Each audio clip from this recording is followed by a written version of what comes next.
Mount Everest दुनिया की सबसे लंबी चोटी, जिसका एक हिस्सा नेपाल में है और दूसरा चाइना के तिब्बत प्रदेश में। यह धरती के सबसे दूरस्थ और मुश्किल से पहुंचने वाले जगहों में से एक है। एवरेस्ट की दुनिया के सबसे लंबी चोटी का स्टेटस पर्वतारोहियों को सदियों से अपनी ओर खींचता चला आ रहा है। मगर क्या आप जानते हैं, माउंट एवरेस्ट का एक अंधेरा रहस्य भी है। आज की तारीख तक लगभग 300 डेड बॉडीज पर्वत के अलग अलग हिस्से में हैं। और यदि आप कभी एवरेस्ट पर चढ़ाई करने की सोचेंगे तो शायद आपका सामना भी इनमें से कई डेड बॉडीज के साथ होगा। एवरेस्ट की चढ़ाई पर कई सारे खतरे हैं। जैसे जैसे पर्वतारोही शिखर के पास पहुंचता है, हवा की गति तेज होती जाती है, जो कि उन्हें किसी भी वक्त नीचे मौत के मुंह में झोंक सकती है। घटता ऑक्सीजन लेवल सांस लेना मुश्किल कर सकता है। कई बार पर्वतारोही एक लंबे समय के विराम पर रुकते हैं और फिर दोबारा कभी नहीं उठते। मिनटों में शरीर को बर्फ के ओले जमा सकते हैं। एवरेस्ट के शिकार कुछ बदनसीब लोगों की लाशें आज भी यहाँ बिल्कुल सुरक्षित हैं, जो कि यहाँ के अत्यधिक ठंडे तापमान की वजह से है। एवरेस्ट आज एक फेमस टूरिस्ट डेस्टिनेशन बन चुका है। बढ़ते समय के साथ लोगों के बीच इसका क्रेज बढ़ता जा रहा है। साल 1970 के दशक में यहाँ 600 से भी कम लोगों ने पर्वत पर चढ़ने का प्रयास किया था।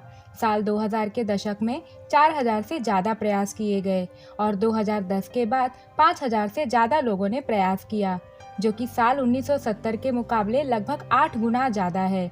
इन बढ़ती संख्या के साथ दुर्घटना की संभावनाएं भी बढ़ जाती हैं और लोग उनके आखिरी समय के पोजीशन और कपड़े में कई सालों तक एक ही जगह जमे रह जाते हैं। सैकड़ों बॉडीज को वहीं छोड़ दिया जाता है क्योंकि इन्हें नीचे लाना बेहद खतरनाक हो सकता है और ऐसा करने वाले रेस्क्यू टीम की भी मौत हो जाती है। एवरेस्ट पर सबसे फेमस बॉडी एक व्यक्ति की है जिसे ग्रीन बूट्स नाम से जाना जाता है, क्योंकि उन्होंने फ्लोरेसेंट ग्रीन कलर के माउंटेनियर बूट्स पहने हुए थे।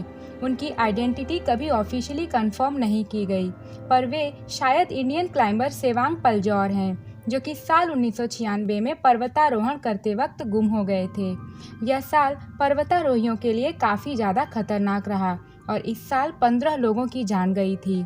पलजौर की बॉडी उन सभी लोगों को दिखाई देती है जो पर्वत के शिखर पर उत्तर दिशा से चढ़ने की कोशिश करते हैं। यह बॉडी 24 साल से उस जगह पर पड़ी हुई है। एवरेस्ट पर चढ़ाई करने वाला सबसे पहला व्यक्ति जॉर्ज मैलरी और उनके दोस्त एंड्रयू इरवाइन थे। साल 1924 में एवरेस्ट शिखर पर पहुंचने का प्रयास करने वाले वे पहले मनुष्य थे। उन्हें अंतिम बार जीवित एवरेस्ट शिखर से सिर्फ 800 फीट की दूरी पर देखा गया था। उसके बाद उन दोनों के बारे में ना सुना गया और ना ही देखा गया। 75 साल के बाद सन 1999 में एक अभियान के दौरान मैलरी की बॉडी खोजी गई, जो कि आज भी सुरक्षित थी और आसानी से पहचान में आ सकती थी। इसके साथ ही एक रहस्य अनसुलझा रह गया कि मैलरी के साथ यह दुर्घटना शिखर पर पहुंचकर वापस आते वक्त हुई या उनके शिखर पर पहुंचने से पहले। यदि यह रहस्य सुलझ जाए तो एवरेस्ट पर पहुंचने वाले सबसे पहले व्यक्ति का इतिहास बदल सकता है। इसी तरह एक और फेमस बॉडी फ्रांसिस आर्सेंटिव की है, जिन्हें स्लीपिंग ब्यूटी के नाम से भी जाना जाता है, क्योंकि उनके फीचर्स आज भी काफ़ी सुरक्षित हैं। वे और उनके हस्बैंड सर्गी आर्सेंटिव एवरेस्ट की चोटी पर सफलतापूर्वक सन 1988 में पहुंचे, लेकिन वापस उतरते वक्त फ्रांसिस अपने ग्रुप से अलग हो गई। कैंप वापस आने के बाद जब सर्गी ने देखा कि उनकी वाइफ नहीं है, तो वे उन्हें ढूंढने वापस चले गए। इसी दौरान फ्रांसिस को 2 क्लाइंबर्स ने ढूंढा और देखा कि उनका शरीर ठंड से जकड़ चुका था। वे ऑक्सीजन की कमी से जूझ रही थी। उन क्लाइंबर्स ने फ्रांसिस को अपना ऑक्सीजन सप्लाई दिया और उन्हें जितना हो सका उतना नीचा ले आने की कोशिश की, जब तक कि उनका खुद का ऑक्सीजन लेवल खतरनाक तरीके से नीचे जा चुका था और यदि वे रेस्क्यू ऑपरेशन जारी रखते तो शायद उनकी भी मृत्यु हो सकती थी। इसलिए विवश होकर क्लाइंबर्स को उन्हें वहीं अकेला जीवित छोड़ना पड़ा और वे मदद के लिए कैंप वापस आए, पर फ्रांसिस की उसके कुछ समय बाद ही मृत्यु हो गई। उनके पति सर्गी का भी मृत शरीर 1 साल बाद पाया गया। फ्रांसिस की बॉडी 9 सालों तक उसी जगह खुले में पड़ी रही और अभी साल 2007 में उसे सफलतापूर्वक दूसरे छिपे हुए जगह पर हटाया गया।